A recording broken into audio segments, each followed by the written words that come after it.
हमारी जान वही खुद करता है, वो हमारा जानू है, फातेह खुदा है। Praise the Lord.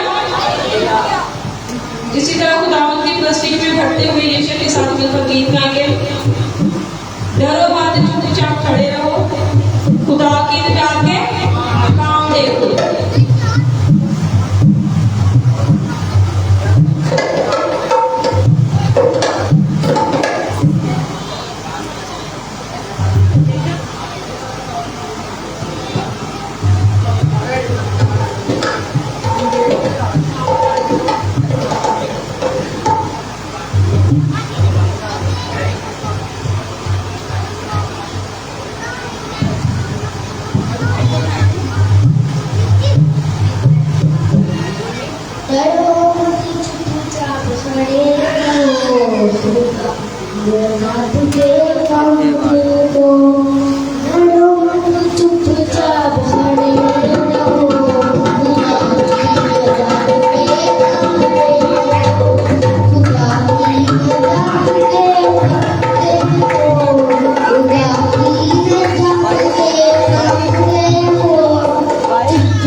मूसा ने पार करना था। मूसा ने अपने लोगों से कहा कि डरो मत, चुपचाप खड़े रहो, खुदा की निजात के काम देखो जो आज तुम्हारे लिए करेगा। और ये मूसा की जीत कर सके खुदावंद की सना में गाँव में दिलाल से पता मांगा कुरूज में लिखा था, कुरूज 14 वही पानी है, पानी दस्ताने देगा, लेकिन खुदा के हुक्म में खुदा से वही पानी। खुदा ने हुक्म दिया कि अपना हाथ अपनी लाठी बढ़ा और समंदर 2 हिस्से हो गए। खुदा के लोग उधर से गुजर गए और जब फिरौन के लोग आए तो पानी फिर दोबारा खुल गया और वो लोग गदर हो गए। हालेलुया। इसी तरह खुदा की तस्वीर में बढ़ते हुए गीत गाएंगे, दिना भी खुदा है, खुदा की निगाह ऊपर।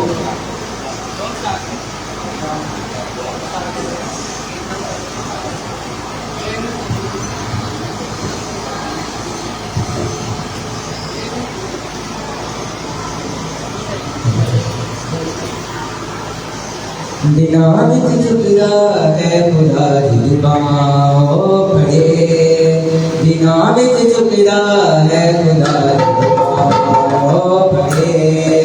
जग लोरी जिंदाता तेरे नाल हो खड़े, जग लोरी जिंदाता तेरे नाल हो खड़े।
खूबसूरत बात लिखी कि माँ बाप तो छोड़ देंगे लेकिन वो हमें कभी नहीं छोड़ेगा। जिसका कोई नहीं परेशान ना हो, लेकिन जिसका कोई नहीं उसका एक है, वो जो सबका खुदा है, वो हमारा आसमानी बाप जो सबसे ज्यादा हमसे प्यार करता है। वो इतना प्यार करता है कि वो हमारे मांगने से पहले ही जानता है कि हम किन किन चीजों के मोहताज हैं। उसने हमें गंदगी से निकाल कर, रूढ़ी तो चुके गंदगी से निकाल कर तख्त पे बिठा दिया है। उसने हमें गंदगी से, गुनाहों की गंदगी से निकाल कर तख्त पे बिठाया। उसने हमें गुनाहों की गंदगी का प्याला पी दिया है ताकि हम रास्तबाज बन जाए। अपने सर को झुकाएं और मजीद प्रस्तिश के लिए दुआ करें। सिर्फ प्रस्तिश के लिए दुआ करें कि खुदा हमें दो और सच्चाई के साथ प्रस्तिश करने का फजल अता करे। अपने हाथों को उठाएं खुदा के हुजूर और हर सिख जिंदगी प्रस्तिश के लिए दुआ करके खुदा पैसे प्रस्तिश की है जो आपकी शान के हरे हो। कोई ज़बान खामोश ना रहे, क्योंकि आज हम उसके घर में उससे बातें कर रहे हैं, उसकी प्रस्तिश और इबादत करने आए हैं। सब अपने आंखों को बंद करें और हम खुदा से दुआ करें। फिर दूसरे मेहरबान जिंदा आसमानी खुदा, तेरा शुक्र, तेरे नाम की तारीफ हो, क्योंकि तू ही तारीफ, तमजीद और प्रस्तिश और इज्जत और खुदा खुदा जलाल का खुदा है। तेरा शुक्र, तेरे नाम की तारीफ हो आज के सफर के लिए, आज के सारे इबादत के इस हिस्सा के लिए, आए हुए तमाम इन जिंदगियों के लिए खुदा खुदा शुक्रगुजार है।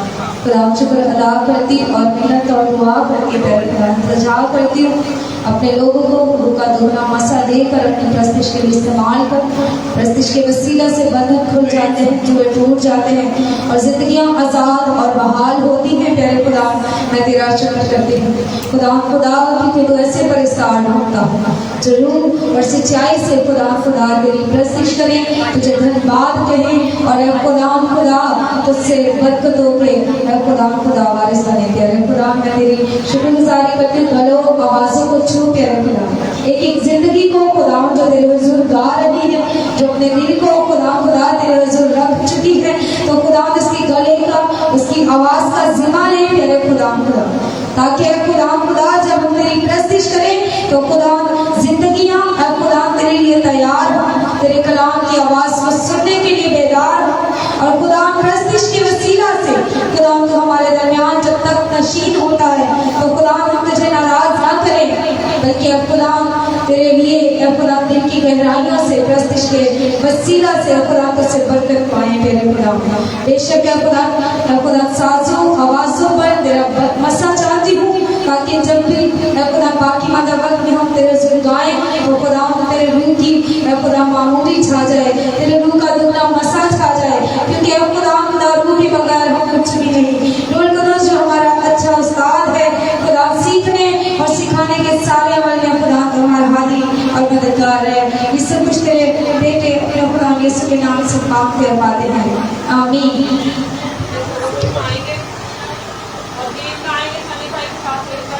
आज यीशु की हज़ूरी देखो आई, सिखारा दार खुला है। सिखाया हम ढूंढते लेकिन सिखारा दार खुला हुआ है। आज यीशु की हज़ूरी देखो आई, सिखारा दार खुले आए। ये बड़ा अच्छा गीत है, सब मिलकर गाएंगे।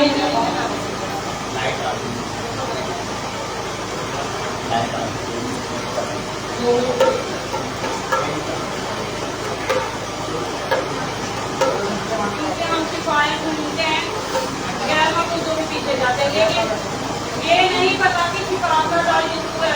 जिसके पास यीशु है उसके पास शिफा, जिसके पास बेटा है उसके पास जिंदगी है।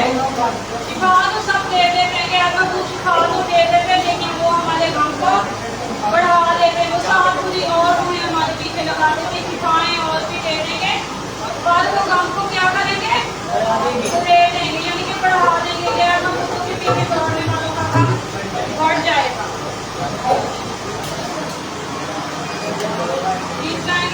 आज यीशु दी हज़ूरी देखो आई, सिखारा दार ले आए।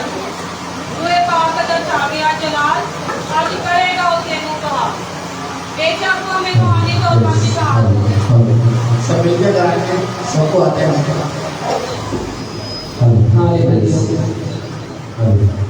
आज यीशु दी हज़ूरी देखो आई, आज यीशु दी हज़ूरी देखो आई, शिफा दा दर खुले आए।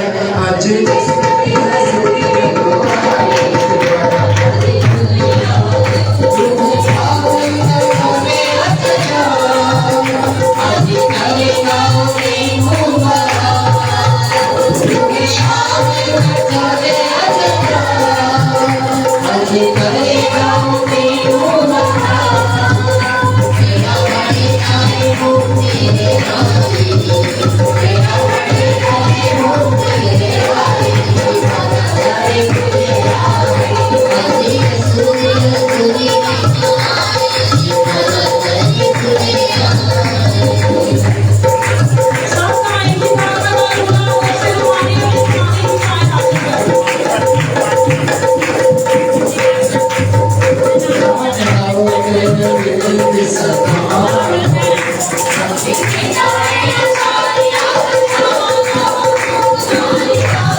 मांगते हो। यीशु शिफा का मौका है, छोड़ो शिफा को, शिफाए नहीं, छोड़ो शिफा को, यीशु चाहिए। Hallelujah. Praise the Lord. Hallelujah. हम सब मिलकर कहेंगे यीशु चाहिए, मुझे यीशु चाहिए। सब कहेंगे यीशु चाहिए, बुलंद आवाज से कहेंगे यीशु चाहिए, बुलंद आवाज से यीशु चाहिए। किस किस को यीशु चाहिए? जोरदार तालियां किसी यीशु के लिए, जोरदार तालियां, जोर से। हालेलुया। एक और मुझे बहने तालियां बजानी है, लेकिन आपको यीशु नहीं चाहिए। जिसे यीशु चाहिए वो खुदावंत के लिए गाएगा। हालेलुया। Praise the Lord. खुदावंत का पात्र यहाँ मौजूद है, उसकी हजूरी हमारे दरमियान है। अगर आप उसकी हजूरी को महसूस करना चाहते हैं तो अपनी आंखों को बंद करके इस गीत को गाना शुरू कर दें और अपने पूरे दिलो जान से उसकी प्रस्तुति करें। और बाइबल मुकद्दस में लिखा है कि खुदा ऐसे पुरस्कार ढूंढता है जो रूह और सच्चाई से उसकी प्रस्तुति करते हैं। हालेलुया। आए हम सब मिलकर कहेंगे यीशु चाहिए,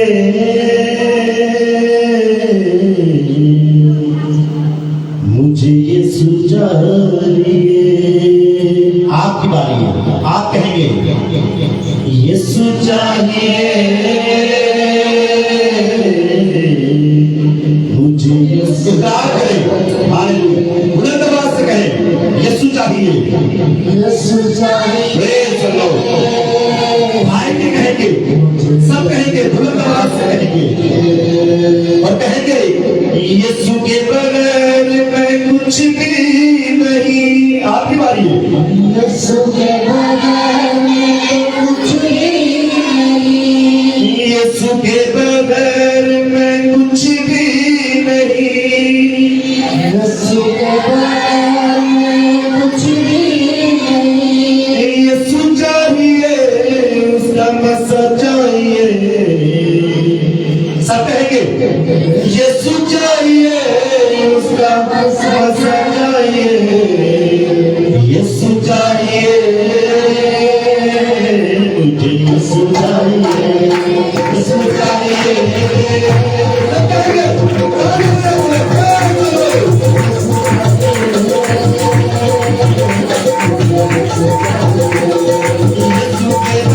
मैं कुछ भी नहीं, यीशु के बगैर मैं कुछ भी नहीं, यीशु के बगैर किसी काम का नहीं, यीशु के बगैर किसी काम का नहीं। यीशु चाहिए, मुझे यीशु चाहिए, यीशु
Yes,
इसी तरह खुदावंद की ब्लेसिंग में इसी मसा में इसी जोश के साथ रोए पाक खुदावंद दातुआ स्वर्गों में तू बस जा। अपने हाथों को उठाएंगे, गीत गाएंगे और हर एक जिंदगी अपने अपने लिए खुदा से मिलाएंगे। I am sorry. थक तो नहीं गए?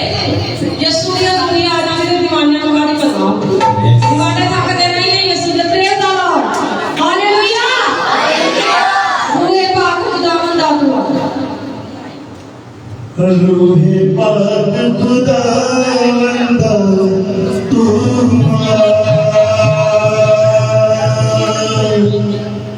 सब कहेंगे जान जिस्म और रूह में तू बस सब कहेंगे बुलंद आवाज से सब कहेंगे रूहे पाक खुदावंद तू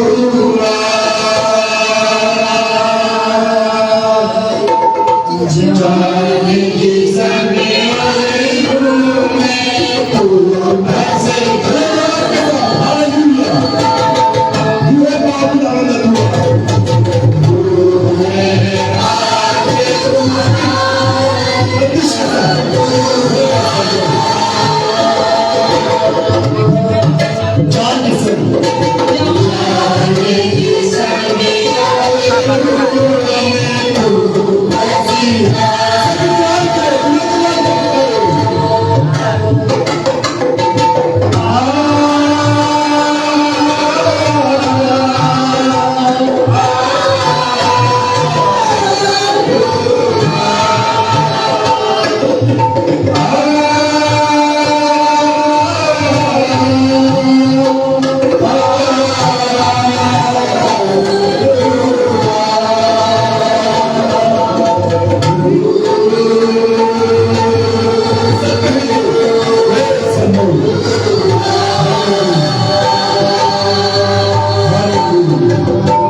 हमारी कमजोरी यीशु मसीह के नाम से हमारे जाती रहे। रूह के हमें सिखाए कि हम इस तौर पर हमें चलना है। एक एक जिंदगी आपके लिए खुदा से कलाम मांगे कि खुदा आप जहाँ मेरी जिंदगी में रखने आ चुके हैं और यीशु मसीह के नाम से मेरे कलाम के वसीला से वो रखने बंद हो गए। यीशु मसीह के नाम से हमें तौफीक अता फरमा के हम भेड़ें पैदा कर सके, बच्चे पैदा कर सके। खुदा आप इस कलीसिया में कोई भेड़ खंडर ना हो, कोई भेड़ ऐसी ना हो जो बच्चे ना दे, बल्कि हर एक बदन जो खुदा की कलीसिया तेरा बदन है हर एक को काम करे। यीशु मसीह के नाम से एक एक जिंदगी को छू लीजिएगा खुदा रूहानी तौर पर एक एक जिंदगी को बेदार कर। हर एक जिंदगी खुदा से कलाम मांगे, कलाम की दुआ रॉक्सन के साथ रॉक्सन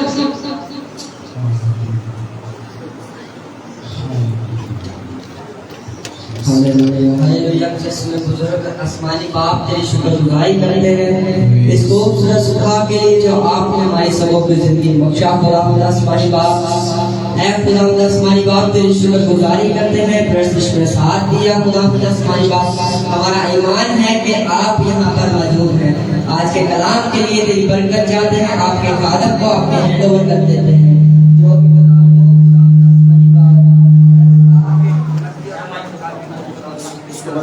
आज के कलाम के वसीला से तमाम बंधन जो टूट जाए यीशु के नाम से।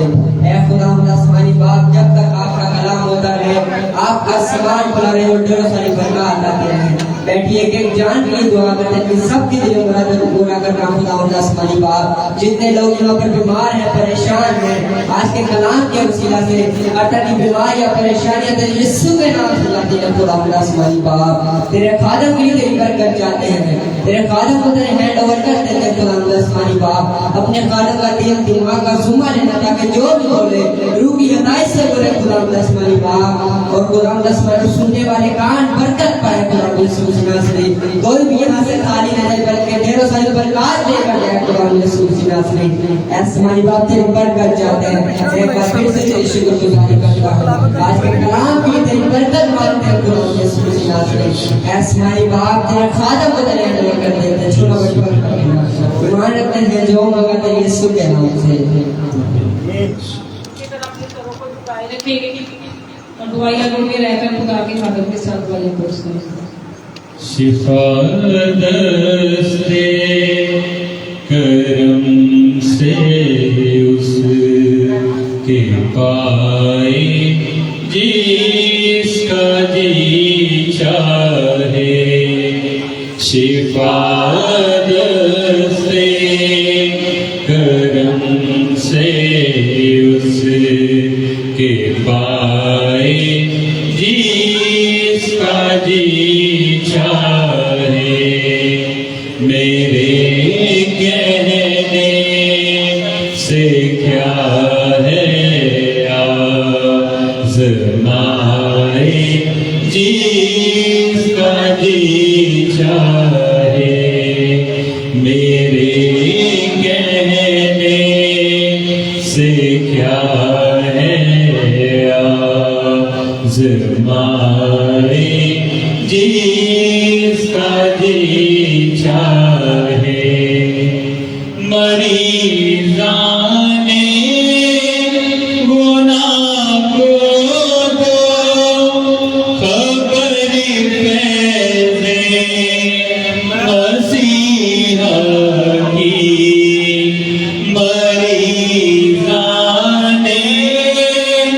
गुनाह को दो खबर फैज़े मसीहा की बिला कीमत दवा मिलती है आए जिसका जी चाहे बिला कीमत दवा मिलती है आए जिसका जी चाहे शिफा दस्ते करम से उसके पाए जिसका जी चाहे मेरे कहने से क्या है आज़माए जिसका जी चाहे। सब अपने सरों को उठाएंगे और पाक कलाम की तलावत के लिए बेटी अरूज चलेंगे। पाक कलाम की तलावत करेंगे बेटी अरूज।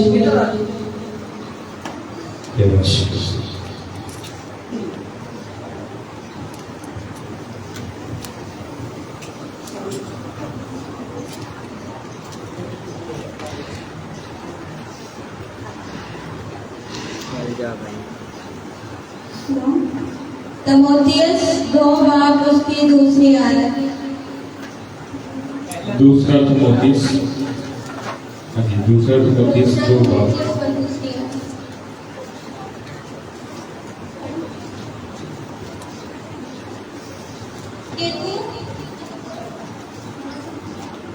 और जो बातें तूने दूसरा तमोथियस 2 बाब और उसकी दूसरी आयत।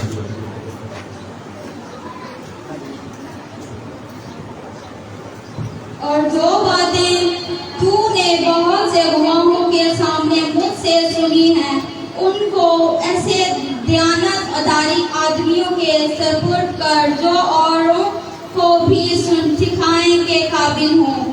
मसीह यीशु के अच्छे सिपाही की तरह मेरे साथ देख उठा। कोई सिपाही थैंक यू। एक ही वर्ष पढ़ने के लिए पाक कलाम के पढ़े सुने जनता खुदावंद की बरकत हो। सब तशरीफ रखें। खुदा के खालम खूबसूरत बातें खुदा के आपके सामने शेयर करेंगे। जोरदार तालियां।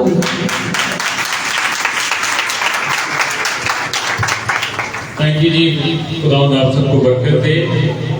अब जितने भी खिदमत में हैं या कोई ना कोई खिदमत खुदा में होते हुए कर रहे हैं या करने वाले हैं या करने के लिए तैयार किए जाएंगे, एक नाम हम सब के लिए होगा ताकि हम अपनी जिंदगियों को खुदा के कलाम अक़दस के मुताबिक रिवायत भी कर सकें और फिर देख भी सकें कि अगर हम कमज़ोर हैं तो क्या किन बातों में हम कमज़ोर हैं और हमें ज़रूर है कि खुदा के कलाम अक़दस के मुताबिक अपने आप को मजबूत बनाना है, अपने आप को तैयार करना खुदा के कलाम के लिए ताकि खुदा का कलाम